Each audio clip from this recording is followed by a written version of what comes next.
Suami menyesal ceraikan istri padahal itu semua fitnah.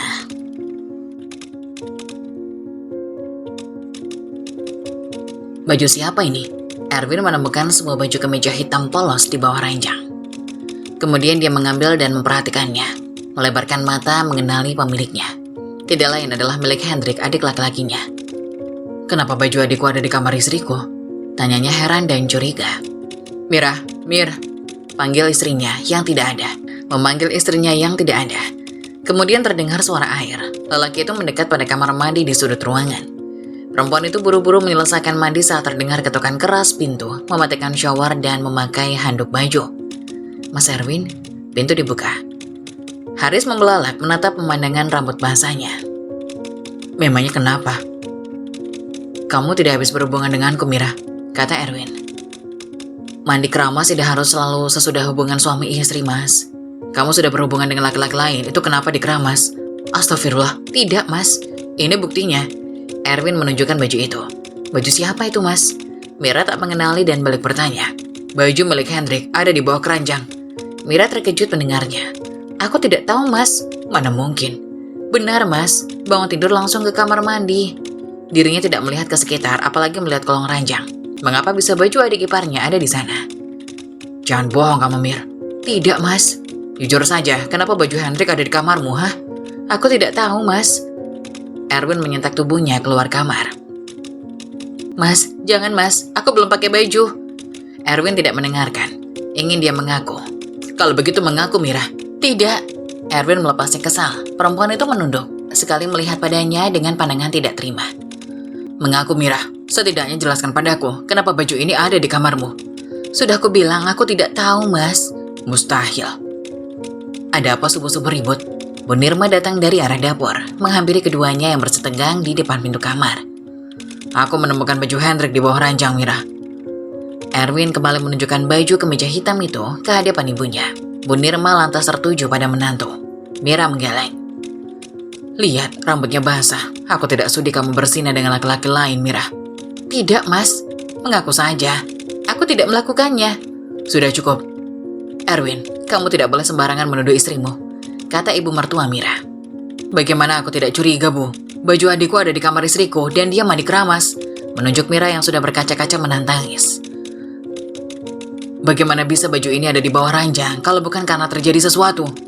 Bu Nirma pun terdiam bingung. Dia tidak mau sembarangan menuduh jika tanpa saksi, apalagi masih dengan anaknya sendiri. Tapi baju dan rambut basah Mira. Berisik pagi-pagi. Pintu kamar lain terbuka menampilkan sosok Hendrik, bertelanjang dada hanya memakai celana pendek, menguap penutup mulut seraya bersandar pada pintu. Mira berpaling malu melihat penampilannya. Juga tidak ingin rambut basahnya dilihat karena aurat bagi ipar. Maka dari itu dia sembunyi di belakang Erwin. Tidak dengan Erwin, penampilannya justru membuat kuat curiga. Lelaki itu maju, Mira berbalik hendak masuk ke kamar, tapi Erwin mencegahnya. Diam kamu. Membawa maju beberapa langkah pada Hendrik. Kemari kamu. Dia juga menyuruh Hendrik untuk mendekat. Apaan sih? Jawab lelaki itu cuek dan enggan. Kenapa baju kamu ada di kamar istriku? Hendrik berdiri tegap, melihat baju itu di tangannya. Baju gue? Dia cepat mengambil dan memakainya asal. Erwin geram semakin tidak tahan ingin mendengar jawaban. Jawab Hendrik, kenapa bajumu ada di kamar istriku? Sejenak Hendrik terdiam heran. Semalam dia memang membuka baju saat hendak tidur karena gerah, dan tiba-tiba baju tersebut sudah ada di tangan Erwin. Ada di kamar istrinya. Lelaki itu lalu tertuju pada Mira yang langsung melengoskan pandangan serta merasa risih karena penampilan terbuka. Dia hendak pergi lagi, tapi Erwin menahan pergelangan tangannya kuat. Diam, semua ini belum selesai. Tekannya sambil menatap tajam. Biarkan aku pakai baju dulu, Mas. Mau pakai kerudung? Buat apa penampilan tertutupmu kalau kamu berbuat menjijikan? Erwin tertuju pada Hendrik lagi, sama menatap tajam seperti pada Mira. Katakan, kenapa bajumu ada di kamar istriku? Jawab. Hendrik tidak langsung menjawab. Sudut matanya mengedar ke sekitar. Melihat wanita muda di bawah anak tangga sedang memperhatikan dengan wajah puas sembari memegang perut buncitnya. Dia merubah ekspresi wajah itu saat ditatapnya menjadi biasa, kemudian berjalan pelan. Ada apa, Mas? Rindi. Erwin segera menyambutnya, membantu memapah hati-hati. Ada apa dengan Mbak Mira? Tanyanya lagi. Sambil memperhatikan perempuan itu, lalu cepat berpaling saat ditatap tajam olehnya. Baju Hendrik ada di kamar Mira, di bawah ranjang. Dia juga mandi keramas. Kamu ngerti kan maksud Mas? Rindi melihat rambut basah Mira. Oh, ya ampun Mbak Mira. Semua itu tidak benar. Sanggah Mira membela diri kembali. Diam kamu. Aku ingin mendengar jawaban Hendrik. Erwin tertuju pada adiknya lagi. Katakan sejujurnya Hendrik, desaknya. Lelaki itu berdeham menatap satu wajah mereka. Ya. Semua melebarkan mata, baru mendengar satu kata itu saja. Hendrik melanjutkan kata-katanya dengan tenang. Aku kasihan dengan kakak ipar, jarang ditemani suami sendiri. Kamu gak adil, Mas. Lebih sering tidur dengan istri mudamu itu. Mbak Mira kesepian, jadi ya aku hilaf nemenin. Erwin melotot, begitupun dengan Mira. Tidak menyangka barisan kalimat itu keluar dari mulutnya. Apa? Beraninya? Erwin kian geram. Melangkah dan melayangkan tinjuan di pelipisnya. Terdengar jeritan Ibu Nirma yang sedih melihat mereka berkelahi. Erwin mencengkram kaos Hendrik. Dua wajah tampan itu berhadapan dekat saling menyoroti tajam. Kamu kelewatan, Hendrik. Benar kan? Apa yang aku bilang tadi? Makanya perhatikan Mira juga, Mas. Jadi bajuku tidak akan nyasar di kamarmu. Mas aja marah dan emosi kan kalau Mira dideketin pria lain. Harusnya Mas juga mikir perasaan Mira. Dia aja bisa sabar lihat kamu sama wanita lain itu. Cih, ucap Hendrik sambil tersenyum sinis. Erwin hendak melayangkan kepalan tangan lagi. Bu Nirma buru-buru mendekat melarangnya. Jangan Erwin, hentikan. Berdiri di tengah-tengah keduanya menjadi pemisah. Kalian sudah besar, jangan ribut seperti ini. Tapi dia salah, Bu, sudah menyentuh istriku. Bu Nirma menghadap Hendrik. Apa benar kamu melakukannya? Tanyanya sungguh. Lelaki itu tertuju pada Mira, kemudian mengangguk sembari menunduk. Ya Allah, Bu Nirma mengelus dada pilu. Tidak, Bu, itu tidak benar. Saya tidak melakukannya. Hendrik, kamu jangan fitnah saya. Mira marah tidak terima. Masih tidak mau ngaku kamu. Erwin menghadapnya, menyentak tangannya lagi. Sudah ada bukti, adikku pun sudah mengaku, mau terus berbohong.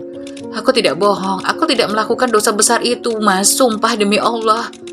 Erwin tetap tidak mempercayainya. 6 tahun kamu jadi istriku, tidak bisa memberiku anak, sekarang berselingkuh dariku. Istri macam apa kamu ini? Aku tidak selingkuh. Erwin melepas tangannya kencang hingga sedikit terhuyung. Muak karena tetap tidak mengaku, Rini mendekat padanya, meraih lengan mengusapnya pelan, sambil gantian mengusap perut hamilnya. Mas tenang, dan tertuju pada Mira lagi. Aku nggak nyangka Mbak Mira bisa berbuat hal nista itu. Setidaknya kalau belum bisa memberi keturunan, jagalah kehormatan diri, Mbak. Kamu jangan sembarangan ikut nuduh ya, saya tidak melakukan hal nista yang kamu ucapkan itu. Hendrik sudah ngaku, Mbak. Semua fitnah. Sudah cukup. Erwin menghentikan perdebatan keduanya. Aku akan menceraikanmu, Mira. Mas, aku akan menceraikanmu detik ini juga. Erwin sudah terlanjur emosi, tidak ingin mendengar apapun lagi dari mulutnya. Di matanya, Mira salah besar dengan bukti jelas. Latifah Mira Febrianti binti Bapak. Stop. Jangan diteruskan. Bu Nirma maju ke hadapan Erwin. Tidak ingin kata talak itu jatuh dari mulutnya untuk sang menantu kesayangannya. Untuknya mertua ini sangat baik pada Mira. Tenangkan dulu pikiranmu, jangan tergesa. Terlalu cepat Erwin mengambil keputusan. Tidak bisa, Bu. Maafkan Mira, nak, kata Bu Nirma. Tidak semudah itu, Bu. Ibu jangan membela orang yang salah. Erwin turut geram pada ibunya sendiri. Bukan mendukungnya, tapi malah memaklumi Mira. Ibu tidak membela orang yang salah. Ibu minta kamu memaafkan. Kasihan Mira. Bu Nirma menatap ke arahnya. Sangat mengasihani. Sudah dimadu dan sekarang hendak dicerai begitu saja. Dia tak tega. Mira sudah berbuat hal hina. Aku benci istri seperti itu. Tidak bisa ditawar-tawar lagi, ini semua sudah keterlaluan bagi Erwin. Dia berniat melihat keadaannya setelah bermalam dengan Rindi di lantai atas. Namun setelah memasuki kamar, mendapati baju Hendrik ditambah istrinya mandi keramas, meyakini bahwa mereka melakukan hubungan haram. Hendrik sendiri mengaku, sudah jelas, Mira terbukti berselingkuh. Aku akan tetap menceraikannya sekarang. Erwin, teriak Bu Nirma geram dengan anaknya yang gegabah. Ibu diam, jangan ikut campur apa yang menjadi keputusanku. Ya Allah, nak, astagfirullahalazim, ucap Ibu Nirma sambil mengelus dada. Latifah Mira Febrianti binti Bapak Mulyadi, aku jatuhkan talak padamu. Mulai hari ini kamu bukan istriku lagi. Seketika kalimat istighfar terucap dari bibir Mira sambil mencengkram erat dada. Merasa hatinya bagaikan disayat menggunakan melati tajam. 9 bulan lalu, Erwin menikahi Rindi Mustikawati, karyawan baru di kantornya. Selama itu dia berusaha sabar, berusaha bisa berdamai walau tidak mudah. Kian hari terasa berat sejak Rindi hamil. Perempuan itu begitu manja, selalu ingin diperhatikannya. Suasana malam-malam romantis biasanya lenyap begitu saja. Kebahagiaan Mira terbagi menjadi tidak sama. Erwin lebih banyak pergi menemui Rindi. 1 minggu dia hanya kebagian 2 hari, terkadang 1 hari, sampai kehamilan menginjak usia 7 bulan pun masih sama. Dengan alasan masih suka mual, pusing dan muntah. ingin sekali ditemani. Ternyata kesabarannya selama ini sia-sia hanya karena keberadaan baju ipar di kamar, juga rambut basahnya. Semua fitnah, sungguh dia tidak berzina. Pergi, aku tidak mau melihatmu lagi di rumah ini, ucap Erwin dengan sangat keras. Mira terduduk lemas di lantai, dia bahkan diusir. Jangan bawa barang apapun kecuali satu pakaian untuk menutupi tubuhmu. Erwin, jangan keterlaluan seperti itu. Nirma menghampiri Mira kemudian merangkulnya. Ibu mau kamu kembali dengan Mira, cepat ucapkan ingin rujuk. Mira bisa menjadi istrimu lagi sekarang. Tidak sudi. Erwin, demi ibu kamu tidak mau. Cukup ibu, aku sudah bilang jangan mencampuri urusanku. Mira sekarang dan seterusnya tetap mantan istriku. Tegasnya, tidak mau diganggu-gugat bahkan demi ibu yang tidak mau dia dengar. Bergegaslah Mira, tinggalkan rumah ini. Erwin ingin segera dia angkat kaki. Mira mau tinggal di mana, Win? Di kota ini dia tidak punya keluarga. Dia bisa cari tempat. Biarkan Mira tinggal di sini, setidaknya tunggulah sampai masa idahnya selesai. Tidak. Erwin tidak memberinya keringanan sedikit pun meski ibu membujuk. Bu Nirma gagal meminta dia rujuk. Bahkan pun masih gagal saat memintanya memberi belas kasihan pada Mira. Rindi tersenyum melihat keras kepala suaminya itu. Jatuhnya talak untuk Mira baginya merupakan angin segar. Biarkan dia pergi dari sini, Bu. Erwin menarik tubuh ibunya menjauh dari Mira. Air mata Mira terjatuh tanpa bisa dibendung lagi. Bukan sedih karena berpisah dari Erwin, tetapi menyayangkan kenapa caranya harus sehina ini. Jika tahu akan bernasib seperti ini, dia akan menggugat cerai lebih dulu sejak dia memutuskan menikah lagi. Betapa bodoh sudah mau bertahan selama ini. Nyatanya dia sudah tidak berarti sama sekali. Dalam isak tangis Mira, ia mendongak pada Hendrik. Sejak tadi lelaki itu mematung ke arahnya dengan pandangan iba, juga terkejut saat Erwin menjatuhkan talak. Kemudian melengos tidak kuat menatap mata Miranya, yang ia tahu ada kesedihan dan kemarahan ditunjukkan untuknya. Kamu juga, Erwin menunjuknya, pergi dari rumah ini. Ternyata Hendrik pun diusir. Kalian berdua tidak boleh tinggal di rumah ini lagi. Rumah yang kubangun susah payah dengan usahaku sendiri, kecuali ibu. Win, dia adikmu, jangan usir Hendrik. Lagi-lagi Bu Nirma memohon putra sulungnya memberi belas kasihan kali ini untuk adiknya. Rindi sebal mendengarnya, tadi Mira yang dia pertahankan, sekarang Hendrik. Aku tidak peduli dia mau tinggal di mana. Konsekuensi yang harus dia tanggung atas perbuatan sendiri. Perempuan itu tersenyum lagi mendengar keteguhan suaminya. Mira perlahan bangkit, menghapus kasar pipi basah dan menghela nafas panjang.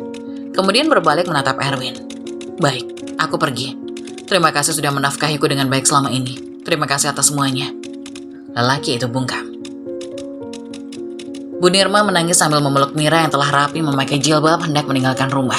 Hanya membawa tas kecil di bahu. Mereka kemudian berlepas. Mira mencoba tersenyum meski di tengah kenyataan pahit. Maafin ibu, Ra. Ibu nggak salah, nggak usah minta maaf. Kemarikan ponsel kamu. Erwin menandahkan tangan meminta ponselnya. Ponsel yang aku belikan untukmu. Win, biar saja. Nanti Mira kesulitan kalau tidak pegang ponsel. Kemarikan. Erwin tidak mendengarkan ibunya. Meminta benda itu cepat diserahkan. Mira tidak ingin berdebat, juga tidak ingin mengemis padanya yang kejam. Mengeluarkan benda dari tas itu, ditaruh begitu saja di telapak tangannya. Kalau begitu, ini buat kamu, Mira.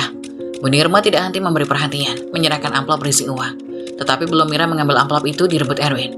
Sudah aku bilang, Mira tidak boleh membawa apapun. Kenapa ibu malah memberinya uang? Aku tidak sudi hasil keringatku dipakai perempuan pezina. Ingin Mira membantah tapi memilih bungkam. Percuma saja, hanya membuang tenaga seperti sebelumnya. Mira pamit, Bu. Assalamualaikum. Waalaikumsalam. Bu Nirma menangis lagi kepergiannya. Melihat Mira perlahan menjauh dari halaman. Hendrik juga pamit, Bu. Belum reda tangisnya, Hendrik keluar rumah pamit. Dia sama sekali tidak membawa apapun selain pakaian yang melekat di badan. Hendrik. Bu Nirma memeluk bungsunya itu berurai tangis lagi. Kamu belum lama di sini, Nak. Ibu masih kangen. Mengecup keningnya. Gak apa-apa, Bu. Nanti ibu bisa ketemu Hendrik lagi. Biarkan dia pergi ke tempat asalnya dulu. Jangan jadi benalu di sini, kata Erwin dengan sinis. Hendrik hanya meliriknya sekilas dengan sedikit senyum menyebalkan menanggapi kesombongannya, kemudian beranjak. Menaiki motor besar menghidupkan mesin. Erwin memperhatikannya. Apa? Ini motor gue, hasil kerja gue, lo gak bisa ambil. Hendrik pun berlalu setelah puas mengatakan itu. Erwin mengepalkan tangan menahan geram. Bu Nirma bercucuran air mata kembali melihat putra bungsu pergi. Hendrik. Tidak jauh di belakang, Rindi tersenyum puas setelah melihat dua anggota rumah ini pergi. Hendrik terus menyusuri jalan, mengelum senyum tipis saat melihat Mira tidak jauh di depannya. Tentu saja langkah kakinya kalah cepat dengan kendaraan roda 2. semakin mendekat dan membawa pelan di sampingnya, mengklakson hingga Mira terperanjat dan menoleh. Mau kemana? Naik, aku antar.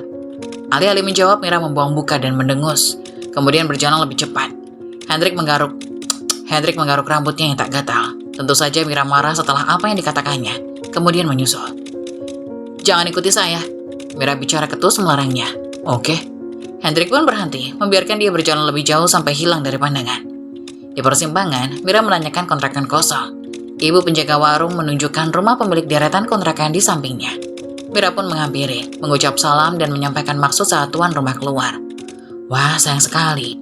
Kontrakan di sini semua terisi. Mira yang lelah kecewa mendengarnya. Oh, gak ada yang kosong ya, Bu? Gak ada. Kontrakan di pinggir jalan gini jarang yang kosong. Coba Mbak cari di belakang, siapa tahu ada. Iya Bu, terima kasih.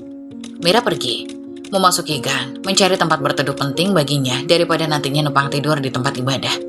Dia akan bekerja apa saja untuk membayar sewa dan memenuhi bekal sehari-hari. Hendrik diam-diam mengikuti dan menyimak. Lelaki itu menghubungi seseorang, tidak lama tersambung. Hen, ada apa? Tumben nelfon gue. Bro, tempat tinggal lo deket warung depan gang yang banyak kontrakan itu kan? Hendrik melihat ke sekitar, tempat yang sebenarnya tidak asing. Iya bro, kenapa? Mau mampir lo? Gue mau nanya, di sini ada kos-kosan atau kontrakan kosong nggak? Mustahil lo mau tinggal di kontrakan sempit. Bukan buat gue. Buat siapa? Buat cewek? Cewek siapa? Infoin kalau ada, secepatnya ya. Gue tanya buat cewek siapa? Cewek lo bukan? Kalau iya gue mau bantu cariin. Iya buat cewek gue. Was. Oke. Kontrakan di sini penuh. Untuk kedua kalinya, Mira kecewa mendengar pemilik petakan kontrakan. Ternyata mencari tempat tinggal dalam waktu cepat tidaklah mudah. Gitu ya. Terima kasih Bu. Mira pamit, berjalan kembali. Lesu tubuhnya ingin segera istirahat. Sesekali mengusap peluh di dahi. Selama bersama Erwin, tidak pernah melakukan jalan kaki sejauh ini. Hendrik masih mengikuti. Dia rela masuk ke dalam gang dan memberhentikan motor dari kejauhan, mengotak-atik ponsel yang dikeluarkan dari sakunya. Sementara Mira terus berjalan, berharap bisa cepat menemukan tempat bermalam. Mau kemana Mbak? Tanya seorang pemuda tiba-tiba menghampiri. Langkah Mira terhenti. Saya sedang mencari kos-kosan atau kontrakan. Ada dekat sini. Kalau Mbak minat, saya tunjukin. Benar Mas. Seketika mata Mira berbinar. Ya, boleh. Ikut saya Mbak. Baik Mas. Mira mengikuti. Senang mendengar kabar tersebut, membuatnya semangat lagi. Pemuda itu menunjukkan deretan kontrakan yang dimaksud. Deretan bangunan itu ada kos-kosannya. Itu ada yang kosong, itu rumah pemilik. Dia menunjukkan rumah besar di sebelahnya. Mira mengucap terima kasih dan menghampiri rumah pemilik kos-kosan tersebut. Pemuda ramah itu berbalik pergi setelah memperhatikannya cukup lama. Gue udah nunjukin tempatnya. Saat tiba di rumah, dia menghubungi Hendrik. Baguslah, thanks sudah bantu. Hendrik tengah berada dalam minimarket membeli minuman dingin, mengambil botol air mineral dan menutup kembali pintu lemari pendingin itu. Serius itu cewek lo? Kenapa? Kok lain? Apanya yang lain? Biasanya sama yang terbuka. Gak usah bilang macam-macam. Ketemu di mana bro? Mau dong cewek cakep alim begitu? Cari di pesantren banyak. Udah, gue otw rumah lo sekarang. Hendrik mematikan sambungan telepon begitu saja, menuju kasir dan membayar minuman. Mira sudah ngobrol dengan pemilik kos dan sudah saling memperkenalkan diri. Diberi kunci setelah deal dengan biaya sewa. Terima kasih Bu. Kamu bisa membersihkannya sendiri kan? Soalnya di dalam berdebu. Bu Maya juga meminjamkan sapu. Mira menerima.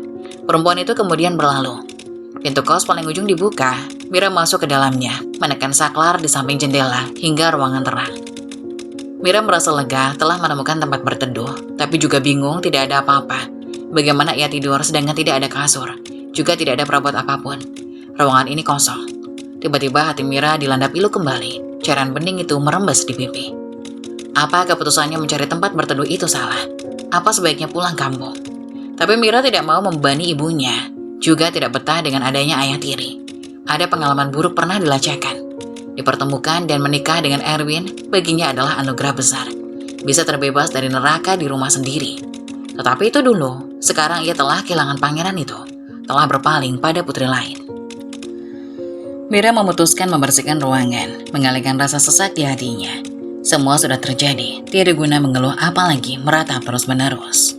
Dia harus kuat, harus bisa menghadapi semua. Mira terus menguat-nguatkan hatinya sambil terus membersihkan tempat tidurnya. Selesai membersihkan kamarnya, Mira mengembalikan sapu tersebut ke rumah Bu Maya. Selain pemilik kos, Bu Maya juga berjualan membuka warung sembako. Di sana ramai. Bu Maya berada di teras samping warung berkumpul bersama ibu-ibu, sedangkan pembeli dilayani anak gadisnya. Mira menaruh sapu itu disandarkan di dinding. Bu, mau balikin sapu, terima kasih. Mau kemana? Sini dulu atuh. Bu Maya memanggilnya. Mira mendekat, sungkan karena masih orang baru. Saya jualan baju, ada daster, atasan, rok, celana, sampai dalaman pun ada. Mau beli nggak? Mira baru tahu dia jualan pakaian juga. Bisa cash, bisa kredit, pilih-pilih aja dulu, siapa tahu ada yang cocok. Mira pun ikut melihat-lihat seperti ibu-ibu lain. Mereka penasaran dan bertanya karena baru melihatnya. Namanya Mira, penghuni baru di kos saya. Bu Maya menjelaskan. Sendirian apa sama pasangan, Mbak? Kerja apa masih kuliah? Kerja di mana? Asalnya dari mana? Mereka saling melontarkan tanya. Saya ngekos sendiri, saya nggak punya pasangan. Oh, berarti belum nikah ya? Sudah, tapi sudah pisah. Cerai. Mira mengangguk seraya tersenyum pahit. Janda dong. Udah ya, Bu Ibu, nggak usah kepo. Jadi ngambil dasarnya nggak nih? Bu Maya menginterupsi obrolan, menjajakan lagi dagangan. Mereka pun melihat-lihat lagi. Mira, kamu juga pilih mau yang mana? Perhatian Mira teralih lagi pada baju. Jujur, dia sangat membutuhkan karena tidak membawa satu style pun pakaian ganti. Ada gamis-gamis yang membuat Mira tertarik, tapi ketika ditanyakan harganya mahal, baik kontan apalagi kredit, menjadi hampir 2 kali lipat. Akhirnya dia memilih daster lengan panjang, mengambil 2. Dia juga mengambil bra dan dalaman.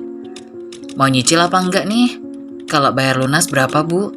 Tanya Mira yang kemudian Ibu Maya menghitung total harga barang.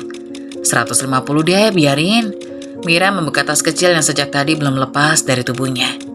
Ada 5 lembar uang merah. Erwin tidak tahu dia bawa uang. Untunglah lelaki itu tidak menggeledah isi tasnya saat pergi, hanya meminta ponsel saja. Terpaksa Mira mengambil di lemari kamarnya. Mira tidak mau mempunyai cicilan, cukup sewa tempat tinggal saja yang ia pikirkan tidak mau banyak beban. Selesai membeli baju dengan harga terjangkau, kini dia terbengong lagi di dalam kamar kosnya. Melihat ruangan yang kosong melompong, perutnya juga lapar dan haus. Tentu harus beli. Mira dilanda pusing memikirkan hari-hari ke depan. Tanpa Erwin ternyata sulit. Tidak, dia tidak boleh mengharapkan laki-laki itu lagi, yang sudah tidak percaya padanya, bahkan mengusir. Dirinya tidak boleh lemah. Aku pasti bisa melalui semua ini. Mira menguatkan hatinya kembali. Aku akan membeli makanan dan secepatnya cari pekerjaan. Apa saja, yang penting halal. Dia meletakkan kantong belanjaan baju dan bergegas keluar lagi untuk membeli makanan dan minum. Hari sudah berganti malam. Mira tidur meringkuk beralas tikar dan bantal lusuh yang dipinjami pemilik kos. Tubuhnya kedinginan tanpa selimut. Banyak nyamuk. Mira seringkali menepuk pipi, tangan dan kaki dari gigitan nyamuk. Tidurnya pun terusik dan beranjak duduk. Mengusap wajah di daerah nelangsa lagi. Malam-malam sebelumnya tidak pernah seterganggu ini, selalu nyaman. Besok aku akan pakai obat nyamuk, ucapnya menahan getir, mengambil daster dari plastik di sisinya, lalu merebah lagi. Menyelimutkan daster itu ke tubuhnya untuk mengurangi dingin. Memejam mata, mencoba tidur lagi, mengabaikan bising suara nyamuk. Lama-lama bisa terlelap karena kantuk berat. Gigitan-gigitan nyamuk pun menjadi tidak terasa. Waktu terus berlalu, suara azan subuh pun berkumandang. Mira bangun dengan tubuh terasa pegal karena bukan di kasur. Pergi ke kamar mandi berwudu, sholat memakai mukena berkain sangat tipis yang diberi oleh Bu Maya. Menetes air mata saat berdoa, meminta dikuatkan hati dan diberi kesabaran tiada batas. Setelahnya, Mira tidur lagi, berselimutkan mukena karena masih mengantuk dan tidak tahu harus apa. Pagi saat hendak keluar, Mira mendapati kantong plastik tergantung di handle pintu. Mira mengambil melihat isinya. Terdapat ketoprak, gorengan, roti juga botol air mineral. Mira heran, makanan ini dari siapa? Mau dibawa kemana makanannya? Langkah Mira terhenti di hadapan Bu Maya. Bingung mesti menjawab apa. Tadinya dia mau memberikan ke orang lain makanan yang tidak jelas pemberian siapa. Meski lapar, meski membutuhkan, Mira tidak mau sembarangan memakan. Bu Maya tahu nggak siapa yang gantung kantong makanan ini di depan pintu kamar saya? Dari hamba Allah. Hamba Allah? Iya, saya juga dikasih nih. Bu Maya menunjukkan kantong yang sama di sampingnya, memindahkan di meja. Nggak tahu siapa orangnya langsung pergi. Siapa? Mira penasaran. Makan aja, nggak usah ragu. Saya juga mau makan nih. Orang sedekah jangan nolak rezeki. Mira mematung melihatnya, membuka bingkisan itu dan melahap makanan tersebut. Ketopraknya enak banget. Ada bakwan juga. Mulutnya sibuk mengunyah. Udah, kamu makan, jangan bengong. Nanti keburu dingin. Oh, iya Bu. Mira pun memilih berputar arah masuk ke dalam kos kembali. Duduk membuka bingkisan tersebut di lantai. Menepis keraguan karena bukan hanya dia yang diberi. Membuka tutup botol air mineral, meneguk sedikit demi sedikit, lalu menyantap ketoprak lagi. Rasa lapar membuatnya memakan lahap. Entah siapa yang memberi Mira sangat berterima kasih. Perutnya kini kenyang dengan sebungkus ketoprak dan 3 bakwan. Sisa roti untuk nanti, lumayan tidak perlu mengeluarkan uang untuk beli sarapan. Menjelang siang, Mira kembali mengembara di jalan, melangkah tak tentu arah, mencari pekerjaan hanya itu yang dipikirkan. Sudah bertanya-tanya ke tetangga sampai di tepi jalan seperti ini pun belum menemukan lowongan pekerjaan. Jaga toko, jadi pembantu, jadi pengasuh, apa saja dia mau jika ada. Jika melamar di perusahaan atau pabrik untuk saat ini tidak bisa, kartu identitas diri dan ijazah ditahan Erwin. Mungkin nanti dia akan mengambil paksa karena itu miliknya, sekaligus mengurus akta cerai. Saat ini status cerainya baru secara agama, akan dia bereskan sampai menyandang status janda secara resmi. Dirinya jadi janda, menyedihkan. Tapi inilah garis tangan yang mesti dia terima. Mira berharap hidupnya setelah ini bisa lebih bahagia, lebih tenang tanpa kasih yang terbagi. Membayangkan hal menyedihkan itu, tak terasa butiran bening kembali membasahi pipinya. Ketika tersadar, dia kembali menghapus butiran air mata itu. Mira memutuskan berhenti berjalan duduk di bawah trotoar, memperhatikan kendaraan berlalu lalang. Sesusah apapun kamu sekarang, jangan sampai jadi gelandangan, Mbak. Mira mendongak, lantas berdiri, melihat Rindi melongok dari kaca jendela mobil yang baru berhenti di hadapannya. Saya bukan gelandangan. Mbak pasti butuh uang kan? Ini, Mbak terima. Rindi mengeluarkan uang 100.000. Setelah ini, jangan jadi pengemis ya, Mbak. Jangan sembarangan kamu ngomong ya, saya tidak perlu belas kasihanmu. Jangan gengsi, terima aja. Rindi melemparkan uang itu ke hadapannya. Mira melotot tidak senang.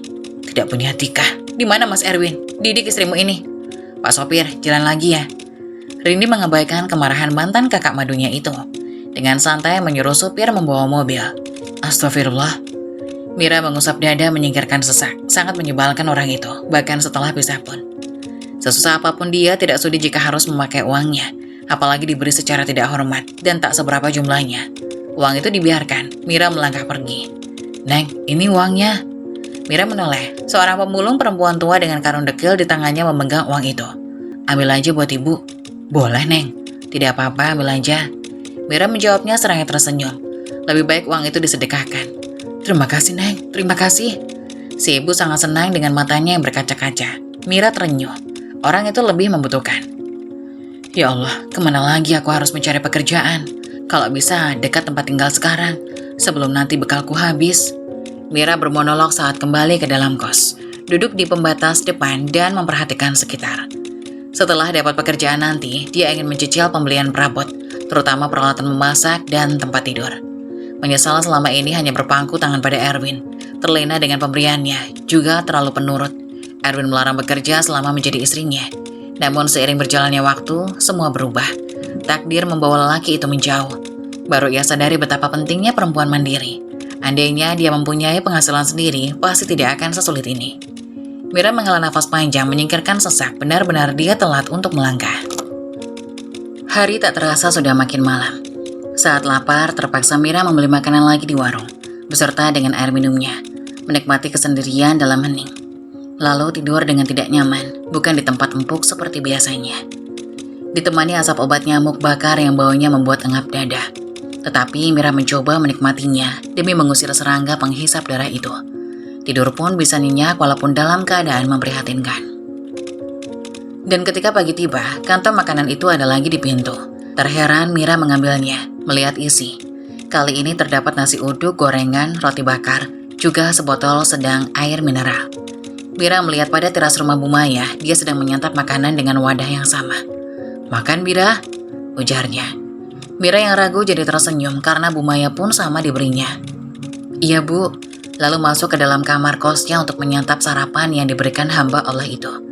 Selesai makan, selesai membersihkan kamar kosnya, dan juga selesai menjemur baju, Mira pergi lagi mencari pekerjaan. Pada siapapun dia bertanya, ingin mendapatkan pekerjaan secepatnya. Namun sampai sore nihil tidak hasil. Mira termenung terdiam lagi di kamar kosnya. Dia memikirkan bekal yang menipis karena terus dibelikan makanan. Besoknya masih seperti biasa, juga besoknya lagi. Mira belum menemukan pekerjaan. Perempuan itu dilanda pusing, uangnya semakin sedikit. Tapi setiap pagi selalu menjumpai makanan di depan pintu dengan menu berbeda-beda. Mira sangat bersyukur di tengah kesulitan ada orang baik mau berbagi. Sangat membantu meringankan biaya pengeluaran. Membeli makanan dibatasi hanya sekali saat sore atau malam hari. Itu pun hanya dengan lauk saja atau sayur saja supaya murah. Terkadang hanya dengan kuahnya saja. Sampai seminggu kemudian keadaannya masih seperti itu, belum mendapat pekerjaan dan semakin menghemat. Sehabis sholat subuh, Mira sengaja tidak tidur, ingin tahu siapa orang yang memberikan makanan. Ingin melihat dan mengucapkan terima kasih sudah bersedekah padanya. Mira penasaran karena ibu pemilik kos pun tidak tahu saat ditanya. Sengaja wirid berlama-lama, melafazkan kalamullah menghitung dengan jari tangan karena tidak ada tasbih. Juga selawat-selawat dia lantunkan. Ketika terdengar suara derap langkah kaki di luar, membuka pintu dan terkejut melihatnya. Kamu? Dia sama terkejutnya dipergokinya. Hai Mira. Hendrik, jadi kamu orangnya? Mira tidak menyangka yang setiap pagi memberikan makanan padanya ternyata mantan ipar. Iya, dari aku. Hendrik sudah tenang kembali mencoba tersenyum. Buat apa kamu lakuin itu? Pengen aja berbagi sama kamu. Gak usah, aku tidak butuh bantuan orang yang sudah fitnah aku. Bawa kembali makanan itu. Mira, maaf. Karena itu aku merasa bersalah dan mau nebus kesalahan itu. Dengan memberi makanan, itu tidak bisa mengembalikan harga diriku. Mira hendak menutup pintu tapi ditahan. Pergi kamu, jangan kesini lagi. Mira, aku minta maaf. Aku tahu kamu membutuhkan bantuan. Ambil apa yang sudah aku bawa ini. Hendrik kembali menyodorkan kantong makanan itu. Bawa pulang aja. Dan untuk semua makanan yang kamu beri dan sudah aku makan, aku akan menggantinya. Tidak usah diganti, Mira. Mira berusaha menutup pintu dan kali ini berhasil. Dia bersandar pada pintu tersebut. Mira, buka pintunya, Mir. Pergi atau aku akan teriak. Lelaki itu menunduk tidak memaksa lagi, menatap kantong makanan yang kali ini gagal diberikan. Mira masih marah terhadapnya, menolak meski membutuhkan. Mira kesal terhadapnya, sudah mengaku palsu, membuat fitnah, membuat dirinya hina di mata Erwin. Sekarang dia berani memanggil nama tanpa sebutan Mbak atau Kak lagi setelah bercerai. Mira tidak tahu tempat yang ditinggali sekarang pun atas bantuannya. Hendrik masih berdiri di luar menatap cat pintu yang pudar. Membayangkan hari-hari mantan kakak ipar tidak nyaman berada di tempat itu. Tidak mudah untuknya yang terbiasa hidup enak dengan kakak laki-lakinya, sekarang hidup serba kekurangan. Kemudian berbalik pergi melangkahkan kaki dengan berat hati. Mira bernafas lega melihatnya menjauh dari kaca jendela. Kemudian bergegas ke kamar mandi. Membeli sarapan dan mencoba mencari lowongan pekerjaan lagi setelahnya. Seperti biasa, masih belum ada. Dia juga mencoba menanyakan kepada Bu Maya, menawarkan jadi pembantu di rumahnya tapi sudah ada pekerja. Mira terdiam melihat pemulung anak kecil di jalan dan di tempat sampah dengan karung kecil di tangan. Memungut botol-botol minuman bekas juga kardus-kardus. Ya Allah, batin Mira berperang. Apa aku harus melakukan itu? Sementara menunggu dapat pekerjaan daripada diam mengumpulkan barang bekas kemudian dijual. Bismillah, aku harus mau melakukan apapun. Terpenting halal dan bukan mencuri. Mira melangkah di antara gejolak hati.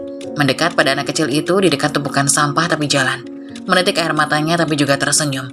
Meyakinkan diri penderitaannya belum seberapa dibanding anak itu. Masih kecil sudah berkutat dengan pekerjaan mulung. Pasti lebih pedih hidupnya dan Mira harus bersyukur. Dek, boleh kakak mulung di sini?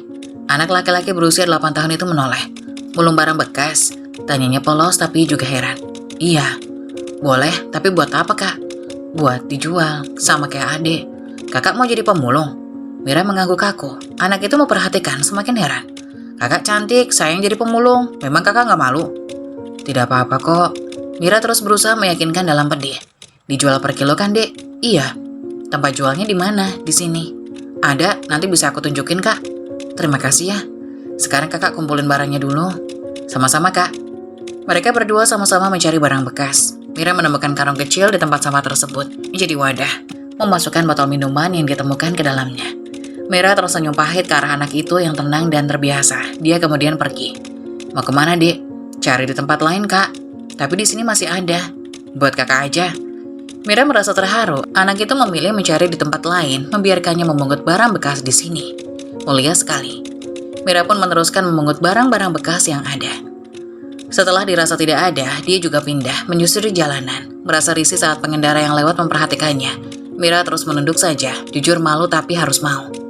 Sungkan saat melewati warung dan beberapa pemuda tengah nongkrong di sana. Terdiam ingin mengambil beberapa botol kemasan bekas minum, tapi ragu. Dia lalu memberanikan diri mengambil cepat memasukkannya dalam karung. Ini benar pemulung. Baru kali ini gue nemu pemulung secantik ini. Salah satu dari 3 orang itu bicara. Gue nggak salah lihat kan? Mereka terus memperhatikannya terheran-heran. Gila, baru kali ini gue ngelihat pemulung sebening dan semulus ini. Yang lain ikut bicara. Daripada mulung mending kerja sama abang aja, kerja nemenin di kasur enak. Timpal teman satunya lagi sembari tersenyum menggoda, juga diiringi kekahan kecil.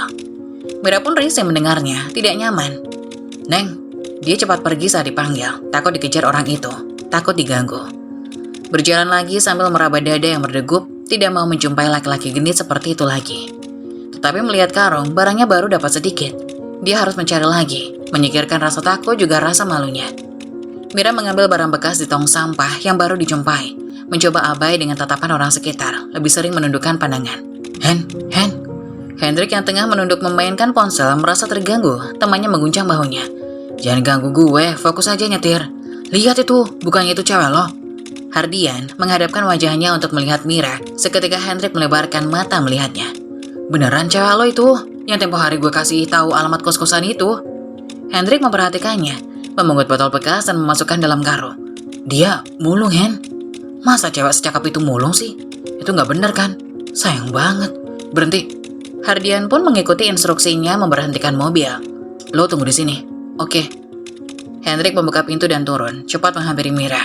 Berhenti tidak jauh di depannya. Memperhatikan lagi dia dengan setelan dasar murah dan hijab instan, ditambah berkegiatan mulung barang bekas. Hendrik terenyuh, tidak tega. Ingin menyangkal tapi itu benar Mira, bukan orang lain.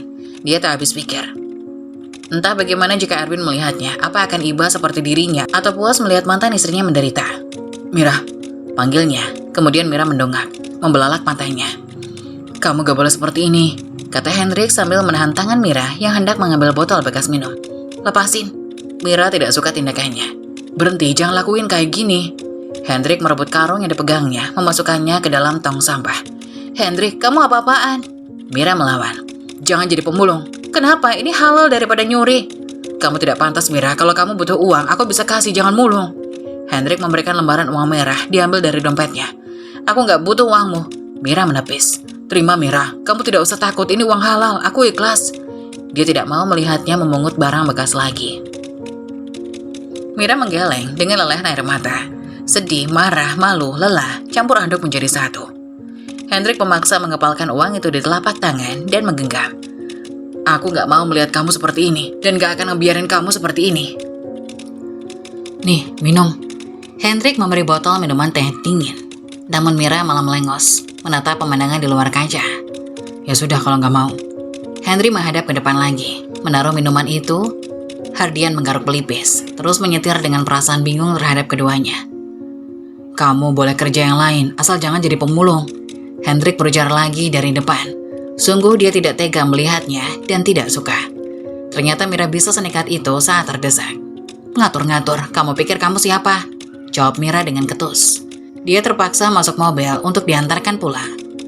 Uang pemberian Hendrik dikembalikan, dia tidak mau menerima begitu saja. Sebagai gantinya, lelaki itu meminta ia berhenti mulung dan pulang. Sudah lumayan jauh, Mira melangkah. Hendrik pun terlihat mengasihaninya. Lo kan pacarnya, sebagai pacar yang baik, Hendrik ini gak mau lihat kamu mulung. Hardian menimpali dengan kebingungan. Mira melotot mendengar itu. Apa? Pacar? Sementara, Hendrik di sebelah lelaki itu boleh tidak nyaman. Hardian menyangka bahwa Hendrik itu pacar Mira, padahal bukan. Sebagai pacar yang baik, Hendrik gak mau lihat kamu kesusahan. Iya kan, Rick? Dengan entengnya, Hardian mengatakan itu lagi. Hendrik membalas dengan anggukan dan senyuman kaku. Tidak berani melihat pada Mira di belakang yang sudah memerah wajahnya. Dengar, dia bukan. Belum sempat Mira menyelesaikan perkataannya. Sudah sampai kan? Ini bukan gangnya. Hendrik sengaja bertanya dengan suara keras, sambil menunjuk persimpangan. Kalimat Mira pun menggantung tak terselesaikan, dan Mira pun menyadari telah sampai. Maka Hardian memberhentikan mobilnya. Mira turun sambil mendekati Hendrik dan juga menatap temannya. Dia bukan pacar saya. Akhirnya dia bisa mengatakan itu. Saat itu juga, Hendrik membulatkan matanya. Tidak mengira Mira akan menjelaskan lagi perkataan itu. Lalu melirik pelan ke arah Hardian yang tertegun bingung. Setelah itu, Mira menjauh. Hendrik menyusul membukakan pintu. Sayang, aku tidak mau kita putus, kata Hendrik sambil mengejar. Seketika Hardian hanya bisa menggelengkan kepalanya, merasa geli melihat tingkah temannya itu. Kamu apa-apaan sih? Mira berhenti melangkah dan membentaknya, karena Hendrik telah membuatnya malu. Kamu jangan ngaku yang aneh-aneh ya. Hendrik tidak menjawab. Dia melirik pada temannya yang masih memperhatikannya dari kejauhan. Dia sengaja melakukan itu semua. Ayo aku antar. Hendrik malah meraih tangan Mira dan mengajaknya pergi. Hendrik, lepaskan. Kamu jangan nyentuh saya seenaknya ya. Gak sopan kamu. Mira khawatir dengan dirinya yang masih indah. Dan Hendrik bukanlah mahramnya. Aku antar kamu sampai ke kos. Gak perlu, aku bisa sendiri. Jawab Mira ketus. Hendrik yang bebal terus mengantarnya sampai di depan kos Mira. Hardian hanya bisa menggelengkan kepala sambil menyedot vape yang dia pegang. Segitunya sama cewek, kata Hardian sambil mengumpulkan asap dengan tersenyum geli, menganggap Hendrik itu bucin alias budak cinta. Sesampainya di depan pintu kos, barulah Hendrik melepaskan pergelangan tangan Mira. Mira menatapnya, tak suka sambil memegang pergelangan tangannya yang sedikit sakit karena Hendrik memegangnya dengan sangat erat. Gak sopan kamu ya, omel Mira. Selain tidak lagi memanggilnya Mbak seperti saat menjadi adik ipar, kini Hendrik juga sudah berani mencampuri kehidupannya. Ya, maaf, ucap Hendrik dengan berkata santai. Sekarang aku tenang kalau kamu udah sampai di sini, kata Hendrik dengan tersenyum. Pergi kamu dari sini sekarang. Mira mengusir Hendrik dengan ketus karena ia sangat kesal. Bisa gak sih kamu gak usah ketus gitu sama aku? Bersikap biasa aja kek. Biasa aja? Aku harus bersikap biasa aja sama orang yang udah fitnah aku? Oh, tidak bisa. Harusnya kamu berterima kasih, karena kamu bisa lepas dari suami jahat yang memperlakukan kamu tidak adil seperti dia. Kamu sangat menderita kan? Tapi tidak dengan cara hina seperti itu. Caramu itu buruk dan aku membencinya. Kamu tahu sendiri, sekarang yang jelek itu aku di mata orang lain. Mira pun jengkel, saking tak sadar matanya mulai berkaca-kaca. Sakit hati ingat sikap Erwin yang berubah juga bertambah pahit perpisahannya dilalui dengan cara yang tak baik. Kamu lancang memasuki kamarku menaruh bajumu itu. Bukan aku yang melakukannya. Tapi kamu malah memperkeruh. Kamu membuat kesalahan besar dengan mengaku-ngaku, padahal itu tidak benar. Harusnya kamu menyangkal pernyataan itu bahwa itu tidak benar, dan membuat Mas Erwin percaya kalau kamu tidak menzinaiku. Tanpa dirasa, butiran bening itu pun telah jatuh di pipi Mira. Namun dengan segera dia menghapusnya. Hendrik terenyuh menyesal melakukan hal itu. Tapi kemudian berpikir lebih baik seperti itu. Lebih baik Mira berpisah dari Mas Erwin daripada bertahan tapi terus-terusan tersakiti dengan perlakuan yang tidak adil. Selama ini dia sering melihatnya diam-diam menangis. Maafin aku Mira. Mira hanya bisa menghela nafas panjang dan rasa berat. Kemudian berbalik memasuki kosannya dan pintu ditutup dengan kencang. Brak! Pengakuan Hendrik tempo hari yang tidak benar itu membuat Mira yang belum bisa bersikap ramah terhadapnya. Saat ini, dia sedang fokus menata kehidupannya yang baru. Setelah keadaan membaik dan leluasa, barulah dia mulai bertindak banyak untuk mendapatkan apa-apa yang seharusnya dia dapatkan. Sekarang dia hanya ingin menenangkan diri terlebih dahulu. Percaya di setiap kesulitan pasti ada kemudahan. Dia hanya perlu terus bersabar dan berikhtiar lagi. Tak lama, kabar baik pun akhirnya menghampiri Mira. Bu Maya memberitahu lowongan pekerjaan. Seorang kenalannya pemilik warung nasi uduk membutuhkan satu karyawan untuk membantunya. Saya mau Bu. Tanpa berpikir panjang, Mira langsung menyetujuinya. Tapi kamu jadi bagian buat cuci piringnya. Gak apa-apa Bu, saya bersedia. Sambil tersenyum sumringah, kini harinya terasa lebih cerah. Tidak apa-apa, hanya sebagai tukang cuci, yang penting ini pekerjaan halal, kata Mira dalam hati. Dengan persetujuan dari Mira tersebut, keesokan harinya, ia pun sudah mulai bekerja di sana. Besoknya pagi-pagi sekali, Mira segera pergi ke tempat tujuan. Tempat ia bekerja itu dekat, hanya sekitar 8 menit. Maka ia berjalan kaki pun sampai. Bu Sela, pemilik warung nasi uduk tersebut menyambutnya dengan ramah saat Mira menghampiri dan memperkenalkan diri. Saya sudah tahu tentang kamu dari Bu Maya. Kamu bisa langsung bekerja saja hari ini ya Mira. Tempat pencuciannya di belakang. Hari ini Mira sangat merasa senang. Tepat pukul 1 siang warung sudah sepi, maka dari itu Mira pun diperbolehkan untuk pulang karena pekerjaannya telah selesai. Pemilik warung memberinya upah Rp50.000. Mira bersyukur bisa diambil harian, jadi tidak harus menunggu lama sebulan sekali. Terima kasih banyak Bu. Sama-sama Mira. Besok kamu kesini lagi ya. Iya Bu, pasti. Kalau begitu saya pamit pulang dulu ya Bu. Sambil melangkah, Mira kembali memperhatikan selembar uang berwarna biru itu. Menetes haru air matanya. Mira sangat bersyukur jam kerjanya pun tidak lama dan tidak berat melakukannya. Uang tersebut dimasukkan ke dalam sakunya. Mungkin nanti akan mencari tambahan jika masih kurang untuk bekal hidupnya. Di belakangnya, motor Hendrik mengikuti. Lelaki itu tahu ia habis pulang bekerja dan tersenyum kecil. Lebih baik seperti itu daripada menjadi pemulung. Kemudian dia mendekat memerankan kendaraannya. Ayo naik, aku antar pulang. Kamu? Mira pun bingung kenapa lelaki itu selalu muncul di mana-mana. Daripada jalan nanti kakinya pegel loh. Gak, makasih. Mira berpaling menatap lurus lagi. Ya sudah, kalau gitu aku temenin sampai kos ya, kata Hendrik sambil mengikutinya. Apaan sih? Jangan ikutin aku. Mira menggerutu kesal. Hendrik tidak mendengarkan, dia terus mengikuti di sampingnya. Mira tak mau ambil pusing, akhirnya dia pun membiarkan begitu saja. Percuma saja dilarang, karena itu tidak akan mempan. Lelaki ini tersenyum, dia berhenti ngomelinya. Dia mengikuti Mira masuk gang, ingin memastikannya aman sampai di tempatnya. Sementara itu, di kediaman Erwin, Bu Nirma terus memikirkan mereka. Hidupnya terasa kurang saat dua orang itu pergi.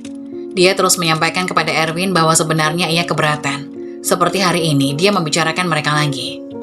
Kamu terlalu gegabah, Bin. Mengusir Mira dan Hendrik, bagaimana kalau mereka tidak melakukan hal seperti itu yang kamu tuduhkan? Itu jatuhnya akan menjadi fitnah.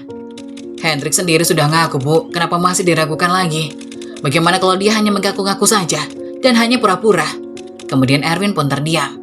Sudah Ibu peringatkan dari jauh-jauh hari untuk pasang CCTV di sini, tapi kamu tidak mendengarkan Ibu. Kalau saja waktu itu kita langsung pasang, bisa ketahuan kan pasti siapa pelaku sebenarnya. Pelaku yang menaruh baju Hendrik di kamar Mira. Memang siapa sih yang mau melakukan hal sekonyol itu? Erwin menggeleng, tak habis pikir. Ya tentu saja orang yang tidak menyukai Mira. Jantung Rindi berdegup kencang mendengar perkataan itu. Sedikit panik dan matanya melotot sempurna. Dia segera berjalan menjauh mundur dan berhenti untuk menguping perkataan Ibu dan Erwin. Kamu akan menyesal, Erwin. Kamu telah menyanyiakan istri sebaik Mira. Jadi benar ya Mbak Rindi, kalau Mbak Mira selingkuh dengan Mas Hendrik dengan adik iparnya sendiri. Betul itu. Mbak Mira diceraikan Mas Erwin, lalu dua-duanya itu diusir dari rumah. Mira mundur, tidak jadi melangkah ke depan rumah saat mendengar suara itu. Berdiam di pojok garasi melihat dengan geram beberapa ibu-ibu tengah membicarakannya bersama Rindi. Sambil membeli sayur di pedagang yang menggunakan gerobak keliling. Bisa begitu semangat menggosipkannya. Gak nyangka ya, tampangnya alim begitu bisa selingkuh. Makanya, jangan hanya terkesan dengan penampilan Bu Ibu. Penampilan itu bisa menipu. Rindi terus mengompori. Pantas aja sih, si Mira diperlakukan seperti itu, soalnya udah kelewatan banget, kata ibu-ibu lainnya. Dua-duanya tega dan gak tahu diri, udah enak tinggal di rumah bagus begini, malah buat masalah. Yang lebih gak tahu diri itu si Mira. Udahlah mandul, malah selingkuh lagi. Padahal Mas Erwin kan baik orangnya. Dia aja tuh yang gak bersyukur. Rindi tersenyum senang dan puas mendengar respon dari ibu-ibu itu. Mereka ikut membenci Mira, sesuai yang diharapkannya, membuat nama baik perempuan itu menjadi buruk. Mira di tempatnya berdiri menahan emosi. Dia mengepalkan tangannya dengan erat. Dia hendak mengambil baju yang tertinggal, maka dari itu dia terpaksa pergi ke rumah Erwin karena dia sangat membutuhkannya. Akan tetapi, setelah sampai di depan pintu malah mendapati hal yang menyakitkan. Akan tetapi, Rindi sedang menyebar racun. Untung ada Mbak Rindi yang setia nemenin Mas Erwin. Mbak Rindi bahkan bisa memberinya anak. Mbak lebih pantas buat Mas Erwin. Rindi pun semakin melambung tinggi karena dipuji seperti itu. Dia sekarang mendapat dukungan penuh setelah sebelumnya mendapat cibiran karena telah hadir dalam rumah tangga orang lain. Setelah sebelumnya dikatai pelakor. Orang yang dulu tidak menyukainya kini berbalik ramah padanya. Rindi mengelus-elus perutnya yang sedang hamil dengan bahagia. Alhamdulillah, Allah tahu mana yang terbaik buat Mas Erwin. Ucap Rindi dan ibu-ibu itu mengangguk-angguk membenarkan perkataannya. Mira tak tahan memilih pergi. Sakit sekali hatinya. Sampai tak terasa meneteskan air mata. Namun, dengan cepat ia mengelapnya. Akan dia buktikan kalau dirinya tidak bersalah dan membuktikan bahwa Rindi adalah perempuan berhati busuk. Mira yakin dialah orang yang menaruh baju Hendrik di kamarnya ketika dia sedang mandi. Sehingga pertengkaran itu pun terjadi sesuai yang diharapkannya. Rindi tersenyum puas melihat tubuh Mira menjauh. Dia tahu kedatangan perempuan itu dan sengaja membicarakannya untuk membuat mentalnya jatuh dan hancur. Mira memasuki kosan dengan sangat lesu. 2 bulan telah berlalu, dirinya butuh lebih banyak bekal, termasuk pakaian ganti. Selama ini hanya memakai daster saja, itu pun tidak banyak, dan juga butuh lebih banyak perabotan. Dia baru saja membeli piring, gelas, mangkuk, sendok, panci, wajan, handuk, bantal, selimut, dan lain-lain dari hasil bekerja sebagai tukang cuci. Adapun magicom berukuran 1 liter dan kompor 1 tungku masih mencicil. Mira mematung menatap barang itu di dapur, lalu kembali ke ruangan depan. Duduk bersandar pada dinding. Tiba-tiba pintu diketuk. Mira terkejut dan lekas berdiri. "Mira?" Panggil suara itu dari luar. "Sebentar." Kemudian pintu itu dibuka. Ternyata yang datang itu Bu Maya. "Ada perlu apa ya, Bu?" tanya Mira penasaran.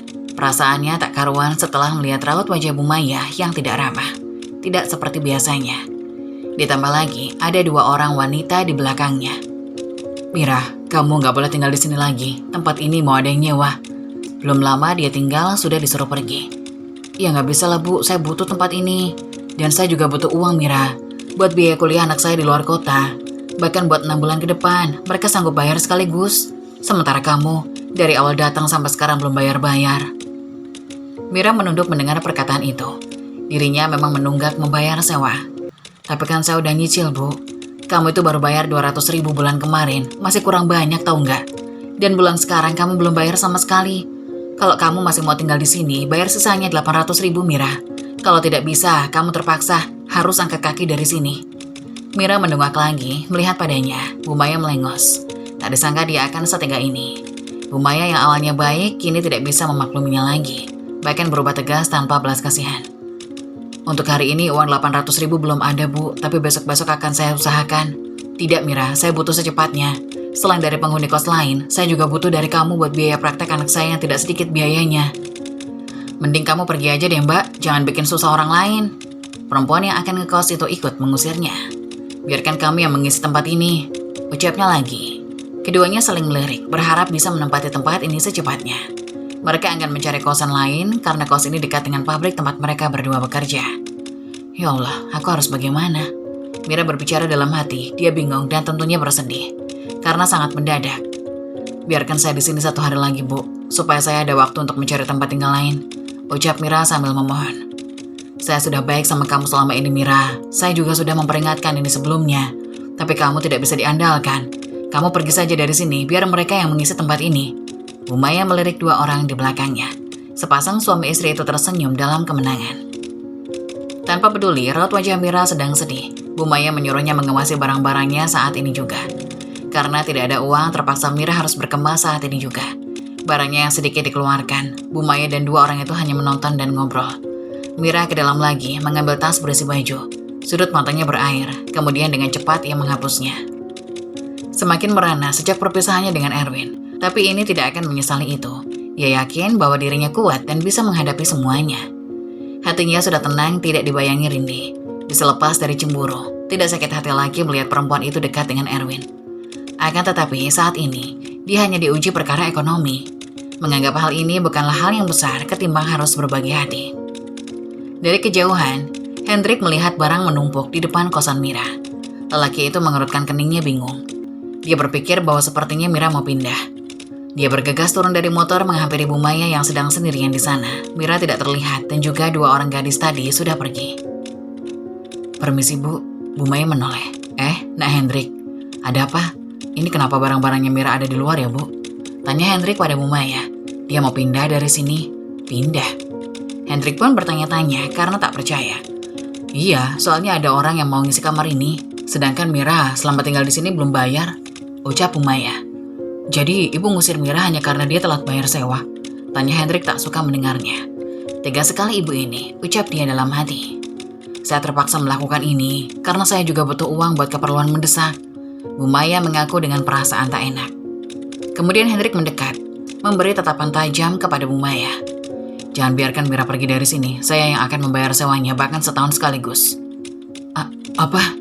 Seketika Bu Maya tergagap. Bu Maya yang langsung syok mendengar perkataan dari pria itu. Jelas Hendrik tidak mau apabila mantan kakak iparnya terlantung-lantung, terlantar tanpa tempat bernaung. "Hendrik, apa yang kamu lakukan? Aku tak mau menerima pertolonganmu," kata Mira. Padahal sesungguhnya, Mira bingung apabila dia tidak menerima pertolongan dari mantan adik iparnya itu. Ia tidak tahu harus kemana lagi. "Mira, tolong. Kamu jangan menolak bantuanku ini. Kamu tidak ada pilihan. Apakah kamu mau tidur di jalan?" jawab Hendrik. "Kalau begitu boleh saja, Mira masih bisa tinggal di kos-kosan saya, tapi saya mau uang sewanya dibayar cash, karena saya sekarang lagi butuh uang. Bagaimana, kamu siap?" tanya Bu Maya kepada Henry. "Baik, sekarang juga saya akan bayar uang sewa itu, tapi saya mau ibu berjanji, jangan usir Mira sebelum waktu sewanya habis." Akhirnya Bu Maya dan Hendrik pun saling sepakat. Selama 1 tahun ini Mira tinggal di kos-kosan Ibu Maya.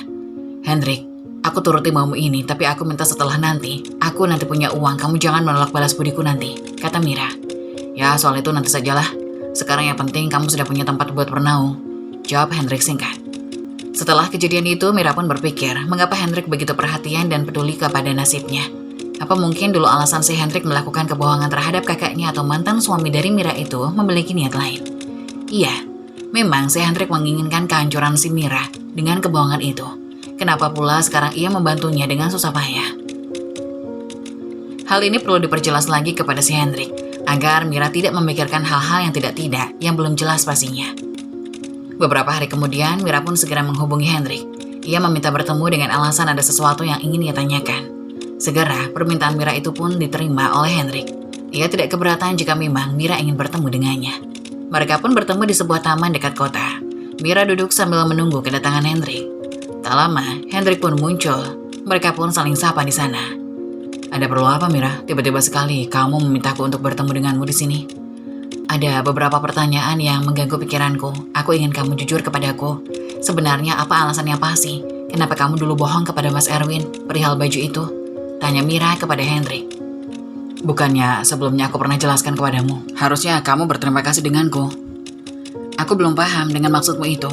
Aku kira kamu berniat untuk menghancurkan keluarga aku bersama Mas Erwin. Dengan berbohong, kita telah berselingkuh di kamar itu. Aku pun kira kamu sama jahatnya dengan istri kedua mantan suamiku itu. Makanya dengan cara kamu menfitnah aku, Mas Erwin bisa sepenuhnya dikuasai oleh Rindi. Aku tidak sejahat itu. Aku melakukan semua ini karena aku merasa iba padamu. Kamu adalah istri pertama dari Mas Erwin. Harusnya kamu mendapatkan lebih dari apa yang kamu dapatkan dulu. Tapi Mas Erwin tidak bisa berlaku adil terhadap kalian. Dia selalu saja bersama dengan istri keduanya. Dan perlahan melupakanmu sebagai istri pertama. Bahkan Mas Erwin pun selalu mendengarkan apa perkataan dari istri keduanya itu saat dia mencoba untuk menjelek-jelekanmu di hadapan suaminya sendiri. Jelas aku tidak bisa tinggal diam melihat ketidakadilan itu tepat berada di depan mataku.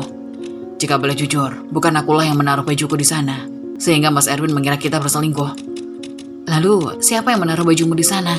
Kenapa bisa ada baju di bawah ranjang tidur Mas Erwin? Tanya Mira kepada Henry. Awalnya aku tidak tahu kenapa bisa bajuku ada di sana, hingga suatu saat. Karena rasa penasaranku, aku memutar CCTV yang berada di dalam kamar. Aku sengaja memasang CCTV itu untuk jaga-jaga apabila ada sesuatu hal yang janggal di dalam kamarku. Benar saja, saat komputer CCTV itu kulihat, Rindi masuk dan membawa baju yang kuletakkan di dalam kamar. Awalnya, aku tidak menyangka semua ini terjadi. Tapi dari kejadian itu, semuanya saling berkaitan. Inilah pelakunya. Kenapa kamu melakukan ini? Kenapa kamu mengaku bahwasanya apa yang bukan kamu lakukan? Sehingga aku harus bercerai dan berpisah dengan suamiku? Tanya Mira sedikit agak kesal. Terus apa yang kamu harapkan dari hubungan pernikahanmu itu? Erwin jelas-jelas tidak memilihmu dibanding Rindi. Apa kamu tidak lelah mengalah demi kebahagiaan orang lain? Kamu sudah rela dimadu dengan wanita lain oleh suamimu sendiri. Dan kamu masih mau bertahan dengan ketidakadilan di dalam keluargamu. Jangan bodoh, Mira. Aku telah menyelamatkanmu dari hubungan keluargamu itu yang tidak sehat. Kamu pantas mendapatkan kehidupan yang lebih layak dan cinta kasih yang utuh dari suamimu nanti. Bukan seperti Mas Erwin yang tidak bisa berlaku adil dengan istrinya. Mendengar ucapan dari Hendrik, Mira seperti ditampar. Semua perkataannya memang benar adanya. Selama ini ia terlalu mengalah dan selalu sabar dengan keadaan. Sehingga ia tidak bisa melihat ketidakadilan dari mantan suaminya itu. Ini saatnya Mira untuk bangkit dan mungkin dengan jalan yang Hendrik berikan bisa menjadi awal yang baik untuk Mira ke depannya. Memulai hidup dari nol dan menyusunnya lagi dari awal. Aku tahu semua ini tidak bisa kamu terima begitu saja, Mira. Tapi berikan aku kesempatan untuk membantumu. Aku yang memaksamu untuk berada di posisi ini tanpa sepertujuanmu. Jadi biarkan aku memberikan yang terbaik untuk kamu memulai hidup yang baru. Aku ingin memberikanmu penawaran, sebuah pekerjaan yang lebih layak. Aku sudah berkomunikasi dengan salah satu temanku. Ia memiliki perusahaan di bidang produk kecantikan. Kamu bisa bekerja di sana di bidang pemasaran. Dengan gaji yang bisa mencukupi segala kebutuhanmu. Bukannya kamu sedang dalam proses perceraian untuk di persidangan. Dan itu membutuhkan banyak biaya loh. Aku tahu, pasti kamu tidak mau menerima uang secara cuma-cuma dariku. Jadi, menurutku, memberikanmu pekerjaan yang layak adalah jalan yang terbaik, kata Hendrik. Mira pun jadi bimbang, kenyataannya memang begitu. Ia sedang membutuhkan banyak biaya. Ia ingin cepat-cepat bercerai dari suaminya secara sah di mata hukum. Namun, uang dari mana? Jika ia hanya mengandalkan gaji dari warung nasi uduk yang hasilnya tidak seberapa itu. Jangankan untuk biaya perceraian, untuk bayar kos-kosan dan makan sehari-hari itu pun tidak ada sisa. Baiklah kalau begitu, aku akan pikirkan lagi tentang tawaranmu ini. Sebelumnya, terima kasih telah menyempatkan waktu untuk menemuiku dan menjawab semua pertanyaan dariku, kata Mira. Mereka pun saling berpamitan satu sama lain. Setelah beberapa hari kemudian, Mira memikirkan matang-matang tentang apa yang ditawarkan oleh si Hendrik. Akhirnya, Mira pun setuju untuk menerima pekerjaan dari Hendrik itu. 3 bulan setelahnya, keuangan Mira pun berangsur-angsur membaik. Hasil kerjanya sebagai pemasaran produk kecantikan yang mendapatkan lumayan banyak uang untuk ia mulai menabung. Hasilnya akan ia gunakan untuk proses perceraian bersama Erwin. Tak lama, sidang perceraian pun dimulai, hingga akhirnya Myrna dan Erwin pun resmi bercerai. Sesaat sebelum sidang perceraian itu dimulai, Mira dan keluarga Erwin pun sempat melakukan mediasi di sebuah ruangan tertutup. Di sana ada ibu Erwin dan istrinya. Tak lupa, Hendrik pun ikut serta di dalamnya. Jika memang keluarga ini tidak bisa diselamatkan lagi, aku ingin mengakui sesuatu hal sebelum ini menjadi penyesalanku di kemudian hari, kata Hendrik. Semua pun terkejut dengan perkataan Hendrik itu. Apa maksudmu, Hendrik? Katakan pada ibu, apa kamu tahu sesuatu? Tanya ibunya. Terlihat Rindy harap-harap cemas. Ia tahu sesuatu hal yang buruk akan menimpanya. Benar saja, Hendrik mengakui semua kebohongannya selama ini, hingga mengakibatkan perceraian di antara Mira dan Erwin, kakaknya. Ia beralasan bahwasanya ia melakukan semua itu karena ia tak tahan melihat Mira dilakukan tidak adil oleh kakaknya sendiri. Dan jalan satu-satunya adalah perceraian di antara Mira dan Erwin. Ia pun memberikan rekaman CCTV yang berada di kamarnya dan dengan terang-terangan Rindy masuk untuk mengambil bajunya dan meletakkannya di dalam kamar Mira. Ia sengaja menfitnah Mira agar Mira terlihat buruk di hadapan Mas Erwin. Kejam kamu, Rindy. Mira telah sukarela mengikhlaskan suaminya menikahi kamu dan menerimamu sebagai istri kedua dari suaminya. Tapi apakah ini balasanmu? Ibu tidak menyangka akan memiliki menantu yang buruk seperti kamu, kata Bu Erwin dengan marah. Rindy, apakah ini semua benar? Apakah kamu semua pelakunya? Kata Erwin seakan-akan tidak percaya dengan semua yang telah terjadi. Rindy pun tidak bisa lagi mengelak karena dari CCTV yang Hendrik berikan sudah terjawab semua apa yang sebenarnya terjadi. Maafkan aku, Bu. Maafkan aku, Mas. Aku hilaf. Maafkan aku. Aku ingin memilikimu seutuhnya. Aku tidak ingin berbagi dengan Mira. Maafkan aku, Mas, kata Rindy sambil menangis. Erwin dan ibunya begitu kecewa dengan semua kelakuan Rindy. Kini hubungan pernikahan antara Rindy dan Erwin pun tidak seharmonis dulu. Bahkan keluarga mereka kerap terjadi keributan dan pertengkaran yang membuat bahan gosip-gosip tetangga sekitar. Keluarga mereka tidak lagi bahagia. Mungkin inilah karma untuk Rindy. Bukannya bahagia, malah tersiksa dengan semua yang ia lakukan.